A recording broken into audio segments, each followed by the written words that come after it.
Gak kebayang. Apapun hebatnya kita, perangkat kita ini semuanya profan, semuanya hadis. Sementara Allah adalah zat yang tidak terbatas.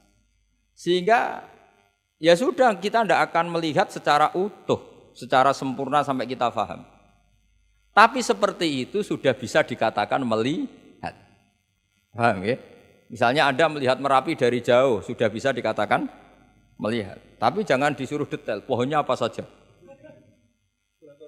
Nah itu kan nggak ngerti detail. Ya kira-kira gambarannya seperti itu. Jadi la tudrikul absor ada makna khususnya, yaitu sampai menguasai, sampai memahami. Ila rabbiha nadhirah, ya melihatnya sampai apa sih kira-kira? Sama Kusbaha kan seperti itu di video berikutnya, dan coba lihat ya. Jadi saya nggak ngerti maksudnya Abbas itu apa sih tujuannya kok, apa ya, soal agama sebenarnya agama itu ya kebenaran kesalahan umat manusia itu yang tahu itu hanya Allah sebenarnya, nggak lebih dari itu. Bahkan dia berkata, setiap zaman ada orang, setiap orang ada zaman. Kamulah yang kami tugaskan untuk menyampaikan itu. Hanya kamu yang bisa, hanya kamu yang berani. Dan kami semua memberikan support. Itulah. Maka dalam sebulan ini tamunya aneh-aneh. Tadi semua ya. Termasuk Bung Karno, ya, susah diomongin pada orang awam, termasuk juga Brawijaya 5. Tadi, jangan dikira orang-orang hebat itu meninggal. Tadi, dan Allah sudah nyampaikan wala tahsabanal ladina qutilu fi sabilillah amwatan bal ahya inda rabbihim yurzaqun. Mereka hidup, lebih hidup dari Bapak semua. Dohir, lebih dohir dari Bapak semua. Cuma mereka lagi sedih melihat Nusantara. Tadi semua, ya. Oleh karena itulah, marilah kita satukan cinta, satu rasa semua. Kita awali kegiatan kita ini adalah dengan menyatukan. Karena ini adalah merupakan kapal dan sekelilingnya adalah, kalau Bapak lihat secara goib yang mampu melihatnya, kita ini di dalam kapal sebetulnya. Dan ini adalah danau yang besar. Jangan pernah menghina sesama umat manusia, karena Allah melarang. Jagalah harga diri dan saling menghormati. Makanya setiap memulai amalia, tekuk lidah, rapatkan gigi, tahan nafas. Selalulah diawali dengan wudu batin, wudu torikot. Apa itu wudu? Pisahkan, lepaskan apa yang selama ini menjadi akuan kita. Maka yang jadi akuan kita adalah merasa hidup, merasa melihat, merasa mendengar, merasa wujud, merasa bergerak tadi. Maka wudu hakikat, mari kita sama-sama, Bapak tekuk lidah, rapatkan gigi, tahan nafas. Kita awali kajian kita ini, amaliyah kita ini, supaya terkoneksi. Nah, disinilah pentingnya menyatukan dengan Abah. Sama-sama nahan nafas, biasanya kan ngikutin di YouTube dan sebagainya. Tapi di sini, marilah anggap ini adalah satu. Keyakinan orang mukmin nanti di surga itu melihat Allah apa enggak? Enggak, keyakinan umumnya yang hadir di sini. Melihat kan? Tapi ada ayat la tudrikul absor. Allah itu tidak bisa tersentuh, bisa diliput oleh pandangan mata. Padahal di sebagian ayat wujuhu yauma idzin nadhirah ila rabbiha nadhirah. Orang-orang baik adalah wajahnya bersinar. Nadhir itu maknanya bersinar pakai dot. Ila rabbiha nadhirah, dan wajah-wajah itu nanti melihat Allah. Akhirnya yang pakai dot ya. Jadi kalau pakai dot itu apa? Bersinar. Wujuhu yauma idzin nadhirah. Terus apa? Ila rabbiha nadhirah. Nah, akhirnya ulama cara berpikir gini. La tudrikuhul absor wa huwa yudrikul absor wa huwal latiful khabir. meskipun kita melihat Allah itu tidak mungkin ikhatoh. Ikhatoh itu terus paham detail. Ya, paham apa? Detail. Karena bagaimanapun Allah itu qadim. Qadim itu la yutakayyaf. Enggak kebayang. Apapun hebatnya kita, perangkat kita ini semuanya profan, semuanya hadis. Sementara Allah adalah zat yang tidak terbatas. Sehingga ya sudah, kita tidak akan melihat secara utuh, secara sempurna sampai kita paham. Tapi seperti itu sudah bisa dikatakan melihat. Paham ya? Misalnya Anda melihat Merapi dari jauh, sudah bisa dikatakan melihat. Tapi jangan disuruh detail, pohonnya apa saja. Nah itu kan nggak ngerti detail. Ya kira-kira gambarannya seperti itu. Jadi la tudrikul absor ada makna khususnya, yaitu sampai menguasai, sampai memahami. Ila rabbiha nadhirah, ya melihatnya sampai apa sih kira-kira? Ya sudah seperti itu. Makanya semua kalimat ketika semua ulama, semua kalimat itu proporsional. Itu tadi teman-teman ya. Jadi Abah itu ibaratnya kan di dalam kapal. Jadi Abah itu sindirannya untuk Subha itu terus diluncurkan. Seakan-akan apa ya? Abah itu terus terang gitu loh kalau menantang Subha gitu. Bahkan di video sebelumnya kan Abah itu kan bilang kalau saya akan ngasih 200 juta sama Subha kan seperti itu di video berikutnya, dan coba lihat ya. Jadi saya nggak ngerti maksudnya Abah itu apa sih tujuannya kok, apa ya, soal agama sebenarnya agama itu ya kebenaran kesalahan umat manusia itu yang tahu itu hanya Allah sebenarnya. Nggak lebih dari itu. Jadi yang tahu itu hanya Allah. Makanya Subha itu membalas komentar dari Abah Setu. Jadi intinya Subha itu apa ya, memberi contoh yang baik kepada masyarakat gitu. Coba simak apa kata Subha di video ini. Dulu guru saya, pengarsa Abah, pernah bilang, datang dalam sebuah mimpi yang nyata 3 kali ke Abah, nanti di sini bakal rame. Dan hari ini mulai kenyataan. Dia bilang sama saya, ini setu, maka seluruh air itu akan datang ke sini. Sekarang sudah saya saksikan, mulai saya saksikan. Kalau Abah tidak batasi, ini penuh keluar-luar ini. Cuma sebagian besar Abah tahan, karena ada sebagian rombongan kemarin dari Cirebon, 10 mobil sudah pulang. Karena kalau disatukan, repot tempatnya gitu.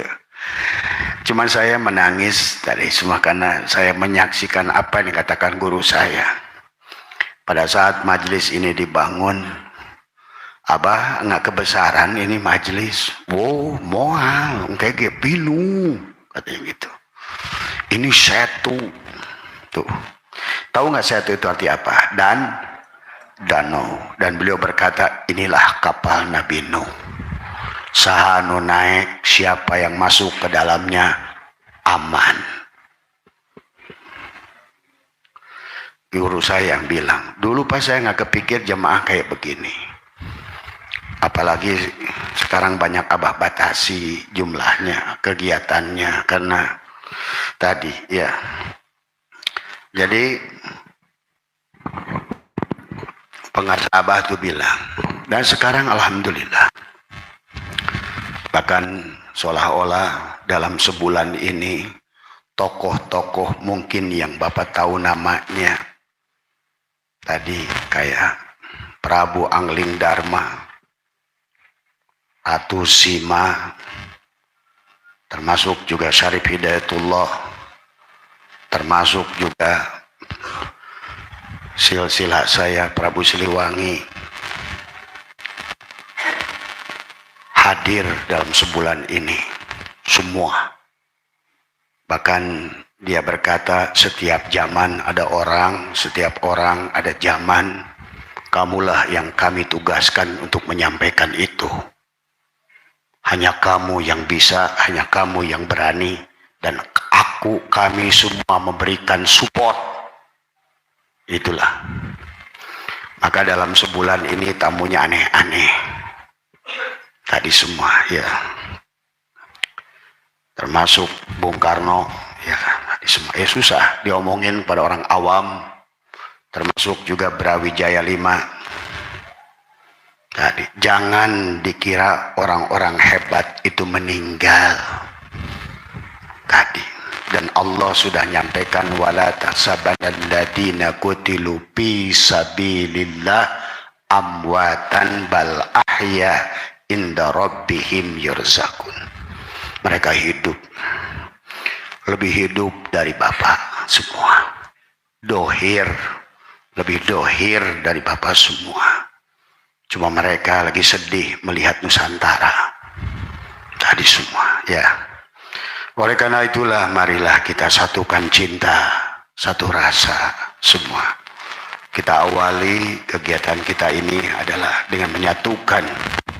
Karena ini adalah merupakan kapal dan sekelilingnya adalah kalau Bapak lihat secara goib yang mampu melihatnya, kita ini di dalam kapal sebetulnya. Dan ini adalah danau yang besar. Itulah aneh ya. Maka marilah kita sama-sama jadi penumpang yang baik. Satukan walaupun nanti menyebar kemanapun. Karena sekarang banyak di sini sebetulnya udah ada yang syekh, bahkan ada yang mursyid di sini itu. Cuma mereka enggak hari ini di sini karena Abah selalu mengajak tidak ada guru dan murid. Termasuk dengan Abah. Kita adalah saudara, satu rasa, satu cinta, satu hidup, satukan semuanya. Insya Allah satu bahagia. Tadi semua. Inilah, jangan anggap berlebihan pada Abah. Abah bukan siapa-siapa. Hanya orang yang sedang digunakan. Nggak ada bedanya mikrofon ini. Abah ini kayak mikrofon ini saja. Yang sedang dipakai oleh Abah. Itu saja. Jadi buat sahabat-sahabat, jangan terlalu memandang Abah lebih. Nggak ada lebihnya. Bukan siapa-siapa. Bukan apa-apa. Bahkan bukan guru. Ini hanya slot speaker. Speaker yang dibunyikan. Yang di sebalik tubuh ini. Yang dia bergiliran bergantian. Semuanya bergiliran ingin ngomong. Ya. Nah inilah yang Abah ingin. Jangan mengkultuskan siapapun. Maka Abah selalu ingatkan teman-teman Abah di sini. Kalau Abah saya itu mati.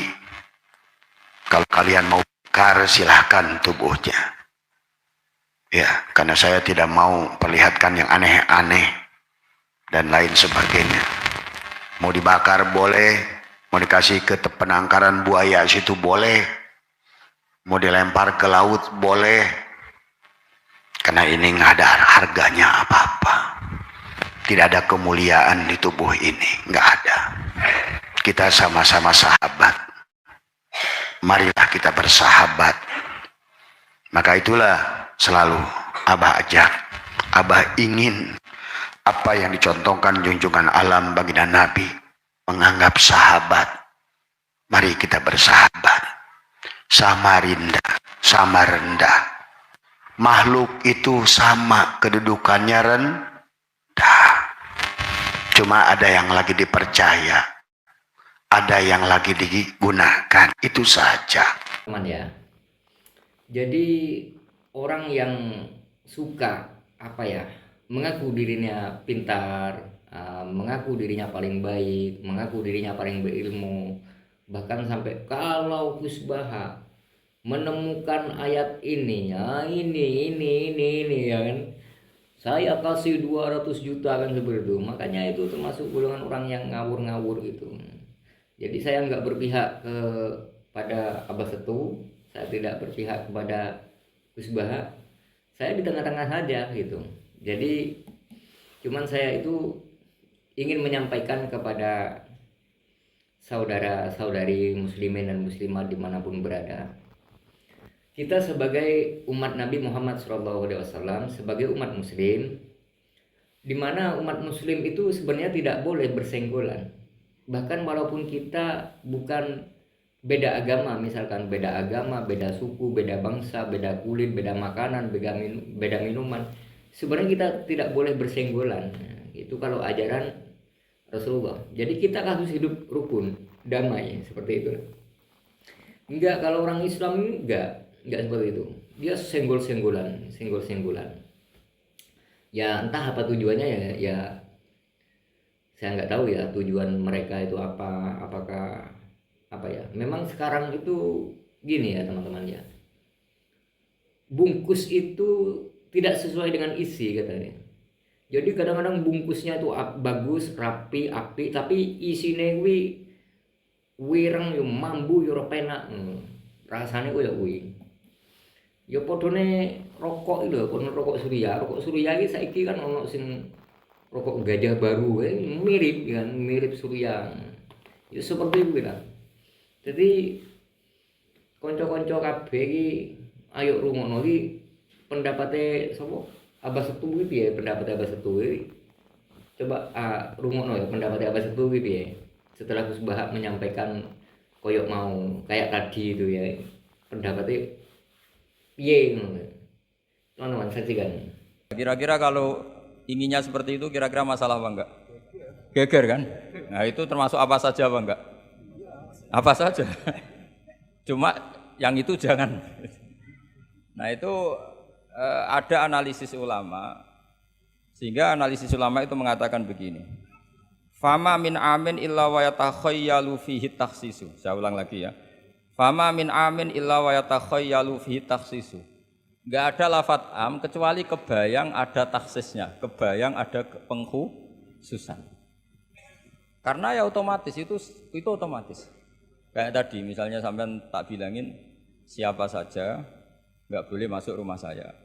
Tentu itu ada koridor hukum baik yang difahami secara implisit maupun secara tatanan sosial, bahwa itu tentu maksudnya itu orang lain.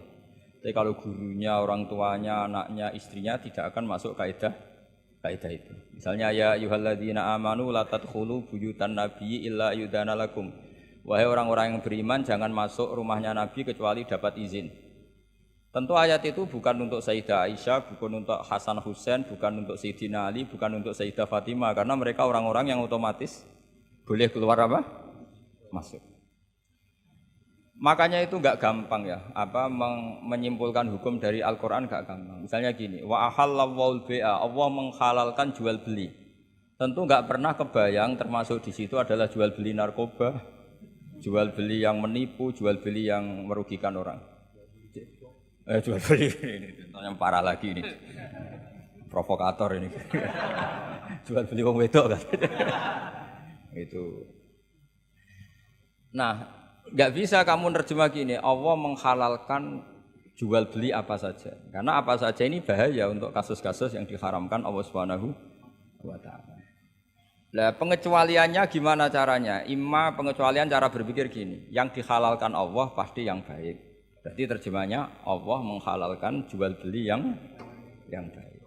Nah, jadi makanya disebut di sini fama min amin illa wa yatakhayyalu fi takhsis. Tidak ada am kecuali prakteknya tetap ada takhsis, ada khusus. Misalnya gini, as-sholatu khairun maudu'un fa'aksir au aqillah. Salat itu selalu baik. Maka silahkan kamu memperbanyak salat atau pas-pasan au aqillah. Maksudnya salat sunat. Tentu itu mengecualikan sholat setelah subuh sampai matahari terbit dan setelah asar sampai matahari terbenam. Padahal itu juga sholat, tapi dikecualikan dari yang disyariatkan. Misalnya Nabi zaman Sugeng sering ngendikan kamu boleh sholat di belakang siapa saja yang muslim. Tentu mengecualikan nggak boleh seorang perempuan ngimami seorang laki-laki. Padahal perempuan juga orang muslimah. Maka di sini ada trauma ya, ada trauma dari ulama sampai nggak mau belajar kaidah. Cari hukum-hukum yang detail, ibarat pasal-pasal kenegaraan ya sampai detail-detail ayatnya, penjelasannya. Karena kalau kaidah umum itu pasti repot. Misalnya sampai mengartikan Pancasila, sila ketiga itu apa? Persatuan Indonesia. Kan nggak bisa kamu artikan partainya harus sama, pilihan presidennya harus sama. Karena kalau beda namanya tidak persatuan. Ya tidak bisa seperti itu. Karena kalimat itu pasti bias. Nah, makanya fama min amin illa wa yatakhayyalu fihi takhsisu. Tidak ada am kecuali ada taksis. Di sini dicontohkan hurrimat alaikumul maitah, diharamkan pada kalian makan bangkai. Kamu tahu maknanya bangkai? Bangkai adalah hewan yang mati tanpa bidzakatin syar'iyyin, apa? Tanpa penyembelihan secara syara'. Ada enggak pengecualinya? Ada, ikan laut. Ikan laut itu kan matinya tidak karena disembelih. Halal apa enggak? Halal. Artinya kata hurrimat alaikumul maitah, diharamkan pada kalian apa? Bangkai, ternyata ada pengecualian, yaitu as-samaku wal jarad, belalang dan apa? Ikan laut. Nah, itu masih banyak lagi. Makanya terus dibabkan faslun fi amihi wa khosihi, bab menerangkan ayat atau qaulullah yang am, yang umum dan yang khos, yang khusus. Nah, untuk memastikan itu ya mau tidak mau memang harus belajar. Kalau nggak belajar nggak bisa yang ngikuti ulama. Biasanya ya nggak mau belajar ya nggak mau ikut ulama, itu yang jadi masalah ya. Karena ikut juga gengsi. Apalagi yang diikuti kubu sebelah biasanya masalah itu. Nggak boleh dalam ilmu Quran, nggak boleh seperti itu. Sebab itu bab ini diteruskan oleh Imam Suyuti fi mujmalihi wa mubayyinihi. Ayat yang mujmal dan mubayyinnya, penjelas dari mujmal itu. Misalnya begini. Yang dikatakan puasa itu apa coba? Enggak, ini latihan jadi ahli fikih. Yang dikatakan puasa itu apa coba? Menahan. Umumnya orang kan menahan lapar dan minum dari fajar shadiq menjadi sampai terbenamnya matahari. Nah, sekarang pertanyaannya, kalimat menahan apa? Lapar dan haus itu maknanya itu kan sebetulnya masih salah. Redaksi itu salah. Karena juga nggak boleh hubungan intim, nggak boleh memasukkan apa saja ke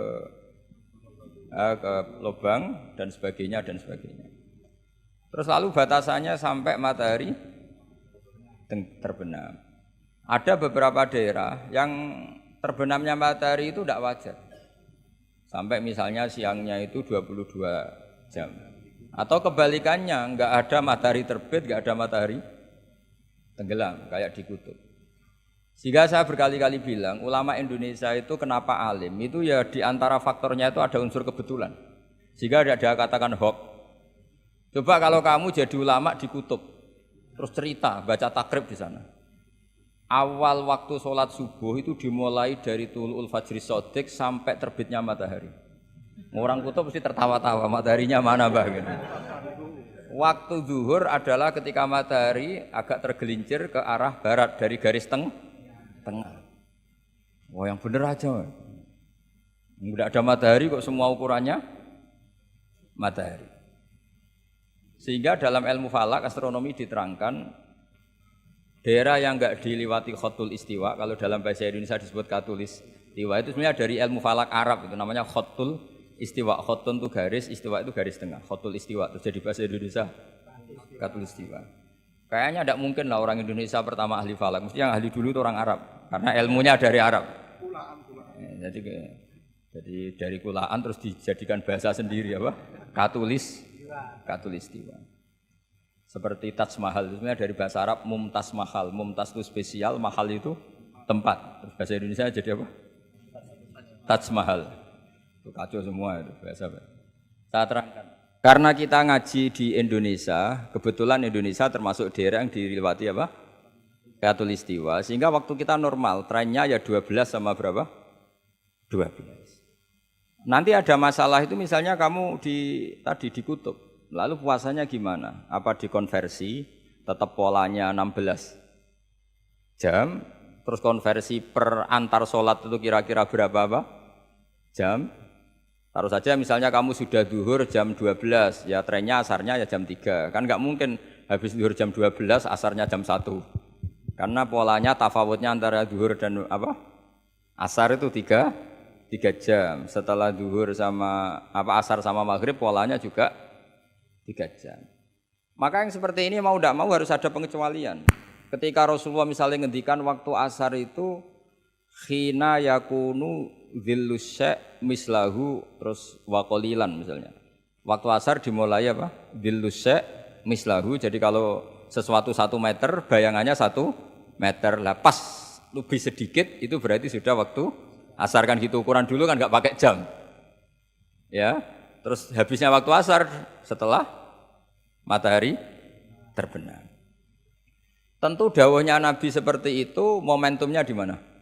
Di daerah yang dilewati khotul istiwa. Karena yang tidak dilewati khotul istiwa tidak mengalami ada matahari terbit, terbenam dan zawalus samsi. Makanya tadi itsma min amin illa wa yatakhayyalu fi takhsis, sudah ada am, tidak ada kaidah umum kecuali sebetulnya pasti ada khusus. Ya kayak tadi. Mas kowe kepengin apa wae tak dukung. Wah, aku yo pengen wayah wis taqabbal wa minkum taqabbal ya karim. Padahal kalimatnya apa? Apa saja. Tapi jangan lagi-lagi tentang itu.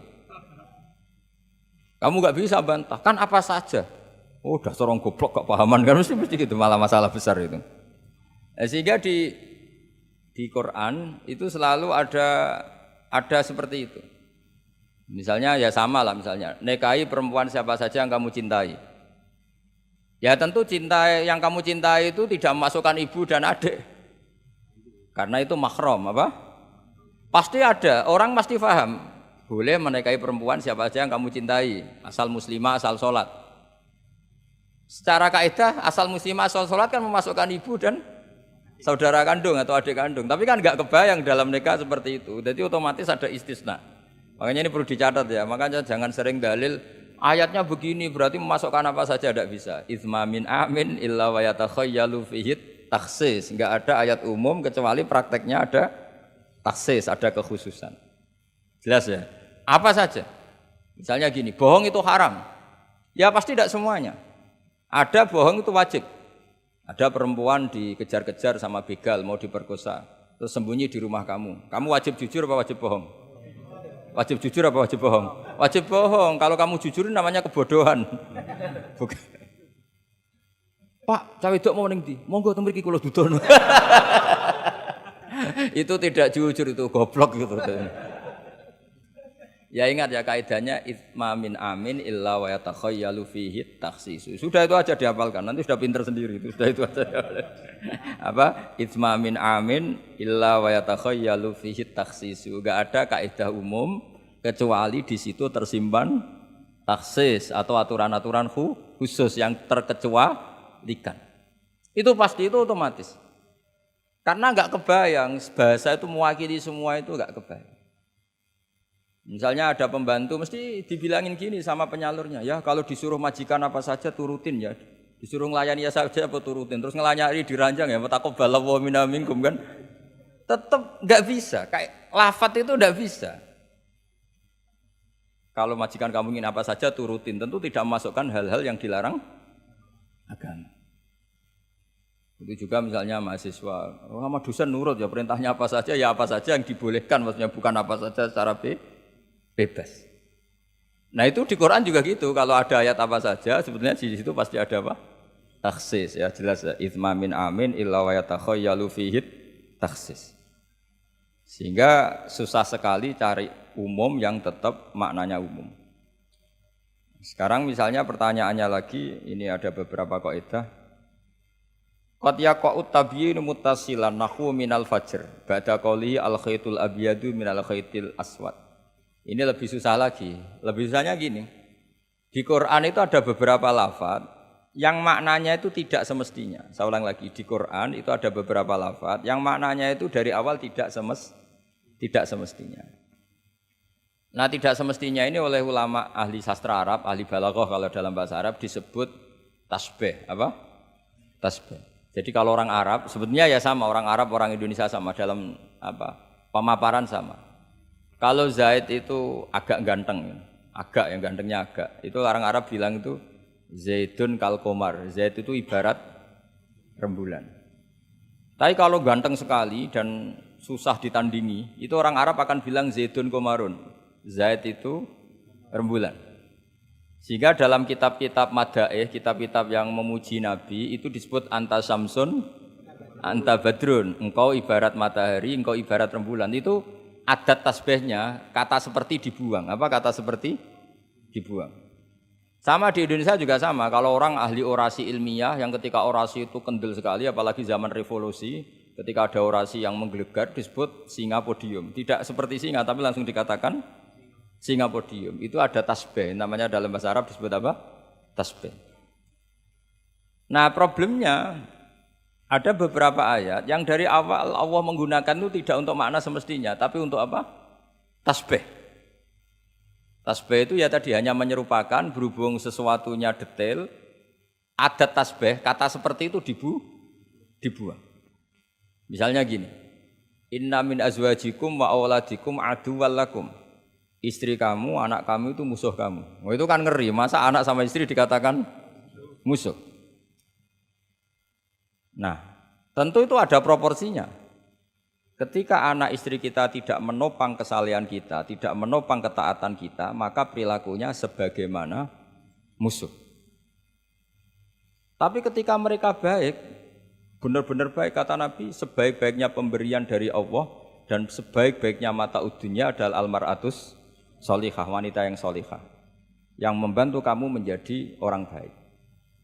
Artinya apa? Ada proporsi di mana perempuan digelari musuh, distatuskan musuh, ada proporsi di mana perempuan berstatus pembela atau penopang ketaatan. Ya sudah seperti itu. Nanti kalau baca Quran, baca hadis seperti itu. Di mana wanita dipuji maknanya kayak apa, ketika dikritik maknanya kayak apa. Lelaki juga gitu sama. Sehingga banyak ulama yang merumuskan hubbul mal misalnya, mencintai harta. Itu hukumnya gimana? Ya kalau untuk kebaikan ya baik, kalau untuk keburukan ya buruk. Nah, makanya innama amwalukum wa auladukum fitnah. Harta kamu, anak kamu itu ujian. Nah, ini penting sekali dikenalin sehingga Quran itu tidak saling bertabrakan. Ya, Quran itu tidak saling bertabrakan. Di ayat ini perempuan dipuji, di ayat ini perempuan dikritik. Misalnya tadi inna min azwajikum wa auladikum aduwwal lakum, tapi ada ayat fassolihatu qanitatun hafidhatun lil ghaibi bima hafidha. Perempuan itu luar biasa, penjaga kedamaian, penjaga kehormatan, itu luar biasa dipuji. Ya tentu dalam konteks yang layak dipuji. Kalau sedang dikritik ya dalam konteks yang layak dikritik. Artinya pujian ini bukan cek kosong tanpa pengecualian, dihujat atau dikritik juga tanpa cek kosong tanpa pengecualian. Lagi-lagi kaidahnya itsma min amin illa wa yatakhayyalu fihi takhsis. Tidak ada lafaz umum kecuali di situ terbayang ada kekhususan. Nah, saudara-saudari, bagaimana dengan pendapat Gus Baha masalah tentang keyakinan umat muslim ya? Tentang keyakinan umat muslim. Karena umat muslim itu kan banyak, tapi keyakinannya tentu saja beda-beda ya teman-teman ya. Bagaimana penjelasan Gus Baha tentang apa ya?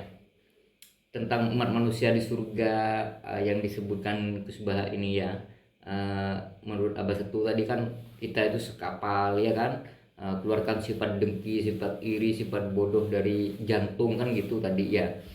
Bagaimana kalau menurut Gus Baha, sedangkan Abah Setu bisa mengucapkan dengki ya, tapi kalau Abah Setu tadi bilang dengki, tapi kenapa omongannya kok nantang Gus Baha yang begini-begini menjelek-jelekan orang, itu kan termasuk dengki teman-teman ya. Nah teman-teman, mari kita simak bagaimana penjelasan Gus Baha. Jadi kita dengarkan sama-sama. Maka mari kita selamat bersama. Tidak perlu menganggap lebih orang ini dari semua ya. Tidak ada kelebihannya dibandingkan siapapun apapun, termasuk dengan Bapak. Maka Abah selalu mengajak, marilah kita satukan sekarang. Bahkan bukan hanya untuk di tingkat Indonesia. Sekarang Abah sudah satukan, diperintahkan sedunia. Tidak boleh lagi ada beda agama. Maaf. Silakan kalian yang mau beda agama, itu untukmu. Tapi buat Abah saya itu tidak. Untuk agama urusan masing-masing. Lakum dinukum. Tapi mari kita lihat Allahnya Allahnya satu enggak? Lihat Allahnya kalau mau selamat. Biarkan agama itu berbeda, biarkan amal itu berbeda. Makanya kata Nabi, walana amaluna walakum, biar masing-masing saja. Tapi setiap individu kita harus lulus di hadapan Allah. Karena semua perbedaan yang ada ini, kayak kayu yang menjadi meja kayu, kayu jadi pelabuhan kayu, kayu jadi podium kayu, kayu jadi apapun. Sebenarnya dia kayu yang sedang nyamar. Semuanya hanya golok. Goloknya satu.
beriman, bukan merasa beriman, bukan merasa pintar, bukan merasa paling tinggi derajatnya gitu. Jadi sekarang ini di medsos itu wah banyak yang komentar ini gitu gini gitu. Nah itu sampai manusia itu dibuat bingung mana yang saya ikutin gitu. Jadi kasihan orang-orang yang tidak memahami. Kalau bagi saya mah cukuplah orang itu dengan kalimat syahadat asyhadu an la ilaha illallah wa asyhadu anna muhammadar rasulullah. Aku yakin orang itu paham. Karena ketika kita sudah mengucapkan dua kalimat syahadat, maka kita itu sudah bersaksi tiada Tuhan selain Allah, dan bersaksi bahwa Muhammad itu adalah utusan Allah. Kalau utusan kan sudah jelas Rasul kan gitu. Makanya kalau kalau Muhammad itu belum tentu Nabi, tapi Nabi sudah tentu Muhammad. Karena kan banyak namanya orang Muhammad gitu, tapi kan belum tentu Nabi. Tapi kalau Nabi kan sudah jelas Muhammad kan gitu. Kalau Nabi sudah tentu Rasul, kalau Nabi sudah jelas itu Ahmad kan gitu. Banyak orangnya juga nama Ahmad, tapi kan belum tentu Nabi kan seperti itu. Nah maksud saya itu orang yang merasa pintar belum tentu ngerti. Begitu orang yang merasa bodoh ya kan belum tentu orang itu tersesat. Karena apa? Orang yang dirinya bodoh banyak bertanya, tanya sama yang ngerti. Tapi kalau orang yang ngerti, orang yang sudah pintar mau tanya kan malu, dia kan sudah punya gelar ya, sudah gelar abah, punya gelar kus, punya gelar ini itu kan seperti itu. Maka kalau kita itu menjadi bawahan itu paling enak teman-teman daripada menjadi atasan. Orang menjadi bawahan itu ya namanya jadi bawahan ya paling tidak kita itu kan bisa menutupi kemaluan kita kan gitu. Coba teman-teman pakai atasan doang nggak pakai bawahan, pasti ditertawain sama orang. Ya kan? Apalagi kalau teman-teman naik pohon tinggi, kalau jatuh pasti sakit. Coba naiknya pendek-pendek aja, misalkan setengah meter dari tanah, kalau jatuh ya nggak sakit kan. Walaupun sakit ya sakitnya nggak seberapa kan seperti itu. Nah seperti itulah kira-kira teman-teman ya. Maka dari itu teman-teman ya, dimanapun berada dalam siapapun yang suka nonton di medsos ya, jangan sampai berpihak kepada salah satu sisi. Kita harus sampai dulu ya. Kalau memang itu ada kata-kata yang baik, kita petik hikmahnya, kita simpan, kita jadikan ilmu, kita jadikan pedoman hidup seperti itu. Nah, kalau ada dari pihak lain yang kata-katanya tidak bagus, jangan usah diambil hati ya, buang saja. Seperti itulah. Jadi biar teman-teman itu biar nggak ikut-ikutan berdosa, tidak ikut-ikutan dendam gitu. Karena sekarang itu orang Islam itu perang dengan orang Islam. Gitu. Nah, itu tipu daya setan. Setan kan sukanya begitu. Umat muslim diadu sama umat muslim gitu. Ini sudah pasti itu teman-teman ya, sudah pasti, sudah jelas itu ya. Makanya kalau kita itu sebagai orang muslim, jadilah orang yang beriman. Begitu. Makanya kalau saya itu kalau ditanya sama orang, agamanya apa mas? Agama saya ya Islam. Tapi ya agama saya gitu. Nah, seandainya orang itu bertanya, masnya beriman enggak? Allahu a'lam. Gitu. Karena apa? Setiap manusia kan pasti punya maksiat. Karena segemuk-gemuknya ikan ya pasti ada durinya kan seperti itu. Sekurus-kurusnya ikan pasti ada dagingnya kan seperti itu teman-teman ya. Sekecut-kecutnya kedondong masih ada rasa manisnya. Semanis-manisnya durian pasti ada rasa tidak enaknya. Ya itulah dunia. Karena apa? Tidak ada sempurna. Makanan aja nggak sempurna, buah-buahan aja tidak sempurna, apalagi kita sebagai manusia. Nah itulah teman-teman yang disampaikan oleh guru-guru kita tadi. Mari kita petik hikmahnya, semoga menjadi menjadi pedoman hidup untuk kita ke depannya seperti itu. Nah untuk itu teman-teman, saya admin YouTube Gus Baha, saya mengucapkan banyak terima kasih kepada teman-teman karena teman-teman sudah mendukung, sudah berkunjung di channel saya, dan saya akhir sampai di sini dulu. Namun sebelum itu marilah kita sampaikan selawat Nabi kepada baginda Nabi Agung Muhammad SAW. Allahumma sholli ala sayyidina Muhammad wa ala ali sayyidina Muhammad. Kalau ada sumur di ladang tidak boleh menumpang mandi. Kalau umur kita masih panjang kita akan berjumpa lagi hanya di channel Gus Baha di waktu yang beda, tentu di video yang lebih wah. Nah Nah, maka dari itu teman-teman, sampai jumpa lagi teman-teman ya. Selamat istirahat. Saya doakan teman-teman semoga banyak rezekinya, bahagia selalu rumah tangganya, dan semoga sehat selalu. Mari kita undur diri. Wassalamualaikum warahmatullahi wabarakatuh.